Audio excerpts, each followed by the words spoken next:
रामायण को हम मानते हैं, रामायण की बात को नहीं मानते। हम धर्म कर्म को मानते हैं, धर्म कर्म की बात को नहीं मानते हैं।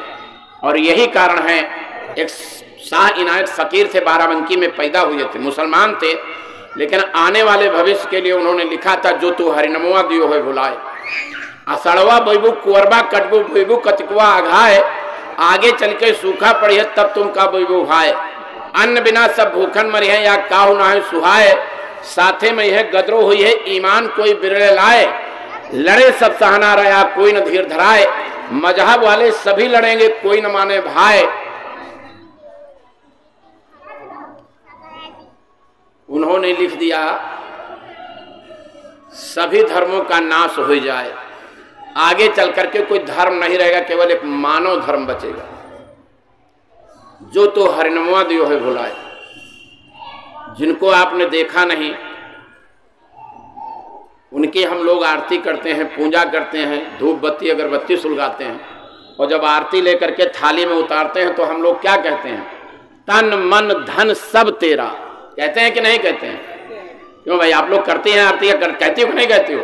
क्या कहते हो? तन मन धन सब तेरा, तेरा तुझको अर्पण, क्या लागे मेरा। और निकल के देवी जी खड़ी हो जाए, कहते हैं ज्यादा नहीं, आधा हमको दे दो। तो बताओ कितने लोग देंगे? कोई देगा? इसी को महात्मा समझाने आते हैं कि तुमने देवी देवताओं को भी नहीं छोड़ा झूठ बोलने के लिए, उनके सामने भी झूठ बोलते हो। झूठा ही लेना, झूठा ही देना, झूठा ही भोजन, झूठ चबेना। हनुमान जी को हम लोग पूछते हैं, हनुमान जी, कोई हनुमान जी अभी यहाँ कूद करके या इधर से आ जाएं तो बताओ कितने लोग यहाँ बैठोगे? कोई बैठोगे?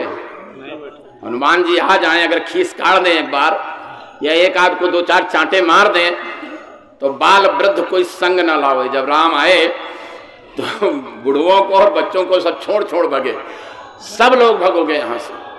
हाजिर से हुज्जत, गैर हाजिर से तलाश, समाज का ये नियम रहा है। इसलिए संत इस चीज का बोध कराने के लिए आते हैं कि ये 33 करोड़ देवता, 9 करोड़ दुर्गा, 10 करोड़ शंभु बैराट आपके इसी मनुष्य रूपी मंदिर में हैं। इनको पाओगे कैसे? कैसे इनसे मिलोगे? कैसे इनको देखोगे? यही रामायण में कहा गोस्वामी जी महाराज ने, कृतयुग त्रेता द्वापर पूजा मख जुग। ये सब कलयुग में एक्सपायरी डेट की पूजा है, मैं नहीं कह रहा हूं, मेरे ऊपर मत जाओ भाई। ये गोस्वामी जी ने श्री रामचरितमानस में लिखा है, कृतयुग त्रेता द्वापर पूजा मख और जोग, जो गति हो सो कलिहरे, नाम से पावह लोग। कलयुग में केवल नाम की साधना से भगवान की प्राप्ति की जा सकती है और कोई तरीका नहीं। बड़े बड़े संत आए, कबीर साहब ब्राह्मणी के गर्भ से पैदा हुए, लोकलाज बचाने के लिए बेचारी ने बनारस के लहर तालाब के किनारे उठा करके फेंक दिया। मुसलमान पति पत्नी जा रहे थे, बच्चे की रोने की आवाज सुनी, उठा करके ले गए अपने यहाँ, पाल पोस लिया। आज के समय के बराबर उस समय तिकड़म नहीं था, चलो किसी अनाथ का बच्चा है ले जाओ पाल लो। बड़ा हुआ तो हाथ से कपड़ा बुनने की कला को सिखा दिया, क्योंकि पति पत्नी यही काम करते थे। लेकिन जब पति पत्नी नमाज पढ़ने के लिए उठते बैठते थे, खुदा की इबादत करते थे, तो एक दिन कबीर साहब ने पूछ लिया कि आप लोग ये क्या कर रहे हो? तो कहले खुदा की इबादत, भगवान की इबादत करते, उनसे प्रार्थना करते। भगवान दिखाई पड़ता है? हाँ दिखाई पड़ता है। बच्चा था, उन्होंने ऐसे ही कह दिया। निकल पड़े, रामानंद को तलाशा, गुरु किया और बैठकर भजन करने लगे। और वही कबीर साहब की जब आत्मा वहां चली गई तो लिख दिया दुनिया के लिए, लोगों को बता दिया, साहब से सब होते बंदे से कुछ ना है, राई पर्वत होते पर्वत राई माए। और फिर दुनिया को लिखा, संदेश दिया, दुनिया को बताया, या घट भीतर मंदिर मस्जिद याही में गुरु हमारा, या घट भीतर 7 समुंदर कोई मीठा कोई खारा, और या घट भीतर राम में देखा जब तीसर नैन उभारा। मोटी सी बात लिखी उन्होंने, जब तीसरी आंख खुली। हमारे लोगों के अंदर 2 आंख है, हम कहते शंकर भगवान के अंदर ही तीसरी आंख नहीं, यही शिक्षा नहीं दी गई लोगों को। हम सब के अंदर 3 आंख हैं। इन 2 आंखों से आप भगवान कोई भी पैदा हो जाए आप देख नहीं सकते, क्योंकि वो लिंग शरीर में होते हैं। देवी देवता सब लिंग शरीर में हैं, जब तक आप लिंग में नहीं पहुंचोगे दिखाई नहीं पड़ेंगे। तो ये जो दो आंखें बनी हैं हमारी आपकी, ये बाहर की दुनिया को देखने के लिए, यहाँ स्थूल चीजों को देखिए। दो नाक बनी है, स्थूल चीजों को सूंघिए। दो कान बने हैं, यहाँ की स्थूल आवाज को सुनिए। लेकिन आकाशवाणी, अनहदवाणी, वेदवाणी, भगवान राम, किरण, हनुमान, 33 कोट देवता, 9 कोट दुर्गा, 10 कोट शंभु बैराट। तो मोटी से एक बात समझ लो, ये संत महात्माओं ने बताया कि अगर भगवान का नाम होता है, अगर भगवान का नाम है तो भगवान का कोई न कोई रूप जरूर होगा। और अगर भगवान का नाम और रूप है तो रहने का कोई न कोई स्थान होगा। और अगर नाम रूप स्थान है तो कोई न कोई आवाज होती है। चार चीजें बहुत जरूरी हैं। ये मोबाइल है, अगर कोई इसके विषय में नहीं जानता है तो उसके लिए खाली एक डिबिया है कि नहीं है? खाली एक डिबिया है और कुछ नहीं है। वैसे आजकल के जमाने में तो ये बच्चा जो खेल रहा है ये भी जानता है कि मोबाइल क्या है। बच्चा 6-7 महीने का हुआ तो माँ दूध पिलाती है कि बेटा हमारा सुबह से दूध नहीं पिया, इसको चलो दूध पिला दे। तो ये भागता है घर में और माँ पीछे पीछे दौड़ती, बेटा दूध पी लो। कहता जब तक मोबाइल नहीं दोगे तब तक हम दूध नहीं पिएंगे। एक शर्त होती है कि पहले मोबाइल दो तब हम दूध पिएंगे। संस्कार गर्भ में पड़ते हैं। एक प्रहलाद थे, गर्भ में संस्कार पड़े थे और हिरण्यकश्यप का मुकाबला किया था। आज हम लोग भक्ति के लिए थोड़ी सी कठिनाई घर पर आ जाए, सर्दी जुकाम बुखार हो जाए, कोई बेटा बेटी चला जाए, तुरंत गुरु के ऊपर उलाहना देते हैं। अरे बताओ हम इतने दिन के नामदानी हैं, हमारा ये है वो है, बताओ हमारा बेटा ही चला गया तो हम क्यों भक्ति करें, क्यों गुरु को माने। तुरंत हम लोग ये कह देते हैं। लेकिन सोचो, शिव दधीच हरिचंद्र नरेशा, सहे धर्म हित कोट कलेसा। कितनी तकलीफ सही उन लोगों ने। राजा हरिश्चंद्र को धर्म की परीक्षा लेने के लिए विश्वामित्र ने तुरंत सिंहासन से उतार दिया, जो एक राजपाट जिसका कायम है।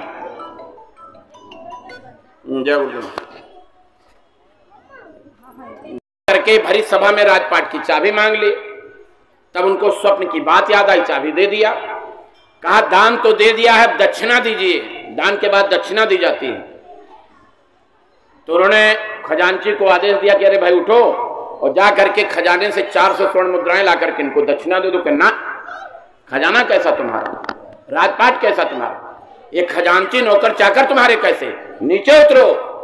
और राजा को नीचे उतार दिया और कहा अगर हमको हमारी दक्षिणा देनी है तो जाओ अपने को बेच करके दो। सोचो, जो 1 सेकंड पहले राज गद्दी पर बैठा हुआ था, निरंकुश शासक था, उसको उतार दिया और बनारस की गलियों में अपनी पत्नी और बेटे का हाथ पकड़ करके और चिल्ला चिल्ला के कहता हो कि कोई खरीदार है जो राजा हरिश्चंद्र को खरीद ले, मैं बिकने के लिए आया हूं।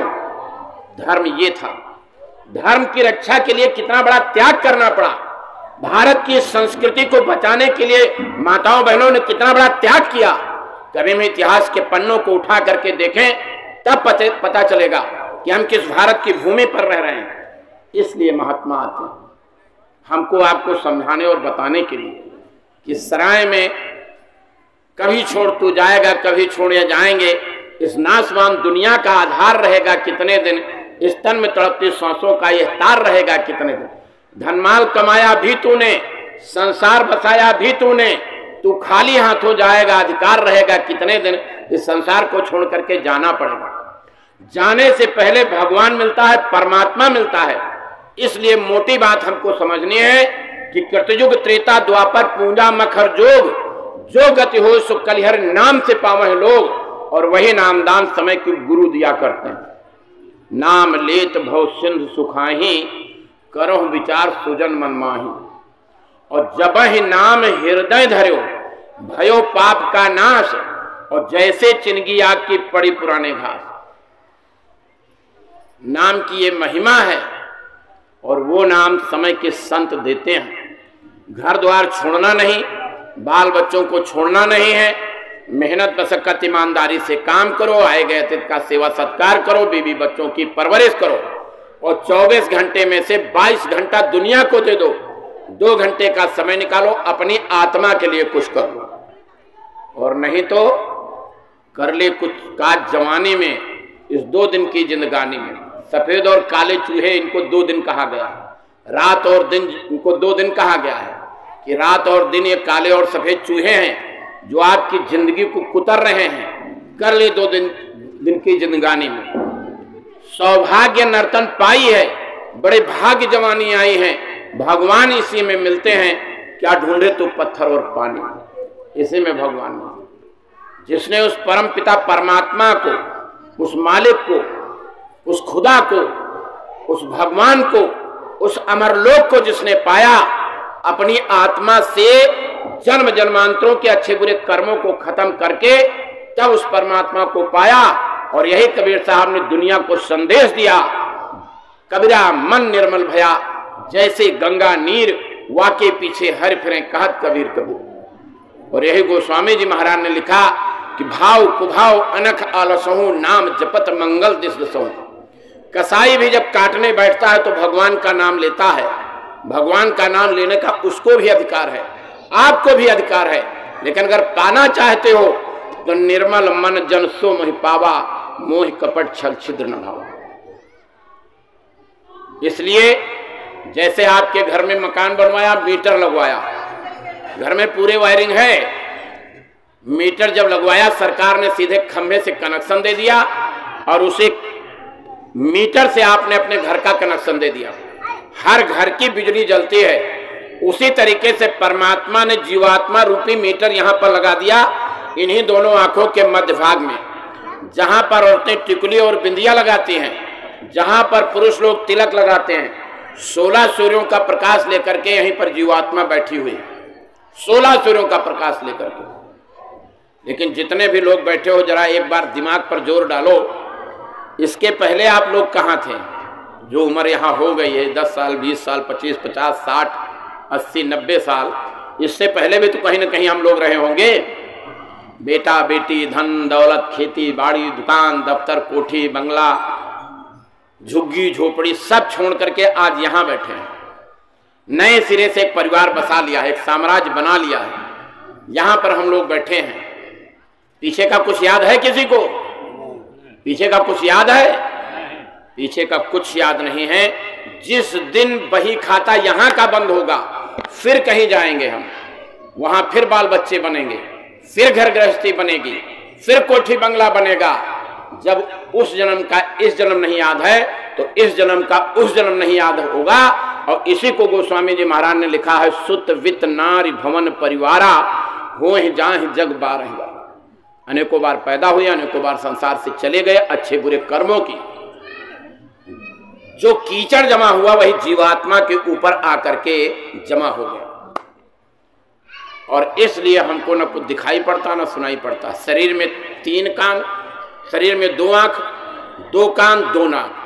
जीवात्मा में 1 आंख है, 1 नाक है, 1 कान है। और जब तक वो खुलेगी नहीं तब तक हमको भगवान और परमात्मा मिल नहीं सकता है। जिसको मिला जीते जी मिला, उसी ने रामायण गीता भागवत को लिखा। मरने के बाद कोई परमात्मा नहीं मिलता है, बुरा मत मानना। चाहे एकादशी को आदमी मरे और चाहे काशी में मरे, परमात्मा नहीं मिलेगा। मुक्ति स्वर्ग मिल सकता है, वैकुंठ मिल सकता है, अच्छे कर्म किए, पुण्य पुंज बिन मिले न संता, पुण्य किया संत मिल गए, ज्यादा अच्छे कर्म किए स्वर्ग और वैकुंठ मिल गया। लेकिन पंडित जी जब कथा कहते तो यही कहते हैं, पूर्ण क्षीण मृत लोके, पूर्ण कर्म क्षीण हो गया तो इसी मृत लोक में आना पड़ेगा। और यही गोस्वामी जी महाराज ने लिखा रामायण में, यह तन कर फल बिसेन भाई, स्वर्गहु अंत काल दुखदाई। इसलिए प्रथम भगत संतन कर संगा, दूसर ममरत कथा प्रसंगा। पहले संतों की शरण में चले जाओ, उनसे रास्ता लेकर के अपनी आत्मा को जगाने के लिए 24 घंटे में से जो समय मिले उसमें से आप 22 घंटा दुनिया को दे करके 2 घंटे का समय निकालो, एकांत में बैठ जाओ और दीन बन करके इसी आत्मा से उस दीनानाथ की आवाज दो। रास्ता महात्मा बता दे। रास्ता आज के समय पूज्य पंकज जी महाराज बता रहे हैं, मथुरा में बाबा जी के उत्तराधिकारी। बैठ करके ले लीजिए, रियाज और अभ्यास करिए। अतिशय रगड़ करे जो कोई अनल प्रगट चंदन से हो। मेहनत करनी पड़ेगी। IAS IPS की परीक्षा देने के लिए रात भर बच्चे पढ़ते हैं, दिन भर बच्चे पढ़ते हैं, तब 25 साल की अवस्था 24 साल की अवस्था में जाकर के IAS के कंपटीशन में बैठ पाते हैं। ऐसा होता है कि नहीं होता है? मेहनत करनी पड़ेगी, मेहनत करनी पड़ेगी, तभी हम किसी मुकाम पर पहुंच सकते हैं। इसलिए ये मानव शरीर मिला है, चंद रोजा श्वास की पूंजी लेकर के आए हैं। प्लेटफार्म पर रुके हुए मुसाफिरों की तरह माँ बाप, भाई बहन, बेटा बेटी, कर्म कर्जों का एक दूसरे से लेन देन है। कर्म कर्जों का लेन देन हम लोग चुका रहे हैं। मेहनत मशक्कत ईमानदारी से काम, आए गए अतिथि का सेवा सत्कार, बीबी बच्चों की परवरिश, और इसी में से थोड़ा सा समय निकाल करके रास्ता भजन और बंदगी का ले करके एकांत में बैठ करके और उस मालिक के लिए दुआ सुबहाओ, ताकि ये जीवन सार्थक हो जाए। और नहीं तो यहीं सिपहिया पिया खबरों न पई हो, गिरी है नयन से पानी भजन बिना। 184 में हुई है निवेरा, ना ही दर्द जानी कोई भजन बिना। ना कहूं सत्संग, ना सतगुरु शरणिया, ना संग में कोई निशानी भजन बिना। क्या लेकर के साथ जाओगे? अगर औरत चली गई तो बिछिया तक नहीं रहने देते हैं आदमी पैर में, कहते उतार लो भाई, सब कुछ थोड़ी लेकर के जाना। औरत घर में चली गई, जितना चीज जेवर होगा पहले उतार के रख लेंगे, तब हल्ला मचाएंगे कि बीबी गई, बीबी गई। होता है ऐसा कि नहीं होता है? सब लोग मुड़ी हिला, ऐसे ही होता है। कुछ नहीं जाता दुनिया, और मान लो ले भी जाओगे साथ में, कुछ जाता नहीं साथ में, सब शमशान घाट में स्वाहा। आत्मा जाती है, शरीर से धीरे धीरे इंद्रियों कमजोर हो जाएंगे, आकर के मौत की शहजादी कहेगी चलो निकलो, और जबरदस्ती इस शरीर से जीवात्मा निकालेगी, ऐसे गर्दन पर लात रख देगी और जबरदस्ती इस शरीर से खींचेगी। और जैसे आत्मा निकली, शरीर धड़ाम से पृथ्वी पर आएगा। चले गए पापा, चले गए मम्मी, चली गई, अरे बेटा कहाँ चले गए, तमाम रोना चीखना चिल्लाना। आत्मा को लेकर के सिपाही चले जाते हैं और शरीर यहीं पड़ा रह जाता है। थोड़ी देर बाद गांव के लोग आते हैं, तमाम सारे, उसमें उपदेशक लोग होते हैं। अरे भाई हमारा बेटा चला गया, यही हुआ, हमारी माँ चली, सब उपदेश देंगे। चलो चलो निकालो जल्दी जल्दी, किसी को ड्यूटी जाना है, किसी को बिजनेस की दुकान खोलनी है, किसी को कुछ करना, सब जल्दी कराने लगेंगे। और तुरंत अर्थी बना करके उस पर ला करके रख देते हैं। और रख करके जब 4 जने उठाते हैं तो क्या कहते हैं? क्या कहते हैं आप लोग बताइए? राम नाम और सत्य बोलो, मुर्दे के साथ। मुर्दे के साथ, जिंदा में तो कभी कहते नहीं हो। और गलती से यही राम नाम सत्य है, कहीं शादी की भांवर पड़ रही हो और वहां जाके बोल दो भैया राम नाम सत्य है, तो घराती बराती दोनों जूता लेके मारेंगे, कहेंगे नालायक आदमी यहाँ राम नाम सत्य करने आया है। जबकि हकीकत यही है कि जीवन में हमको राम नाम सत्य की बात समझ लेनी चाहिए। एक राम दशरथ का बेटा, एक राम घट घट में लेटा, एक राम का सकल पसारा, एक राम इन्हों से न्यारा। उसी राम की बात कबीर साहब ने की, उसी राम की बात की जाती। जो न कभी आया है न कभी आएगा, वो अनामी धाम में बैठा हुआ है, अमर लोक में बैठा हुआ है, जहां के हम लोग रहने वाले हैं। जिस दिन यह आत्मा खुल गई, आत्मा से कचरा और गंदगी हट गया, लाख कोष जो प्यो बसे, दीजे सूरत पठाए और शब्द तुरी असवार होए, छिन आवे छिन जाए। और अगर शब्द की डोरी नहीं मिली, कोई जतन कर लो, कोई डिग्री, कोई मास्टरी, कोई डॉक्टरी, कोई IAS, कोई IPS, कोई आपकी पढ़ाई लिखाई काम नहीं आएगी। शब्द बिना सूरत आंधरी, और कहां को जाए, द्वार न पावे मुक्त का, फिर भटका खाए, जन्म मरण के बंधन से निकल नहीं सकते हो। इसलिए खूब पढ़ो लिखो, खूब बिजनेस व्यापार करो। बना सकते हो दिल्ली जैसे शहर में 10-20 मकान बना डालो, हजम कर सकते हो, दिन में 50 बार भोजन करो। लेकिन हमेशा याद रखो कि इन सब को छोड़ करके किसी भी समय बुलौआ आ सकता है। बुलौआ आए उसकी तैयारी करके रखो, तभी ये मानव जीवन सफल होगा। बड़े भाग्य, छोटा मोटा भाग्य नहीं। गोस्वामी बाबा ने लिखा, बड़े भाग्य मानुष तन पावा, सुर दुर्लभ। ये तमाम सारे देवी देवता भी मानव शरीर पाने के लिए तरस रहे हैं, क्योंकि तजौ न तन निज इच्छा मरना और तन बिन भजन वेद नहीं बरना। इस मनुष्य शरीर के अलावा भगवान का भजन वेद भी नहीं कहते कि उसमें आप कर सकते हो। इसलिए सब मम उपजाए, सब मम प्रिय सब मम उपजाए और सबसे अधिक मनुज मोह भाए, क्योंकि मनुष्य शरीर में ही भगवान का भजन होता है। क्यों भटकता फिर रहा तो ऐ तलाशे यार में, रास्ता सहरग में है दिलबर पे जाने के लिए, उस मालिक के पास जाने के लिए रास्ता हमारे आपके अंदर से गया, बाहर से नहीं है कहीं। बाहर आप भटकते रहो, बाहर आप खोजते रहो, बेटा बेटी मिल जाएगा, धन दौलत मिल जाएगा, लेकिन जिसके पास धन नहीं है शाम तक रोटी पाने की मेहनत करता है, और जिसके पास धन है शुगर जैसी बीमारी हो गई, डॉक्टर ने ब्रेक लगा दिया, कहा खाना मत, इससे ज्यादा खा लोगे तो सीधे ऊपर चले जाओगे। जिसके पास है वो खा नहीं पा रहा है, जिसके पास नहीं वो तलाश रहा है। दुनिया ऐसी ही है। तो इसी दुनिया में देखो हमारा आपका जन्म हुआ है, भाग्यशाली हैं।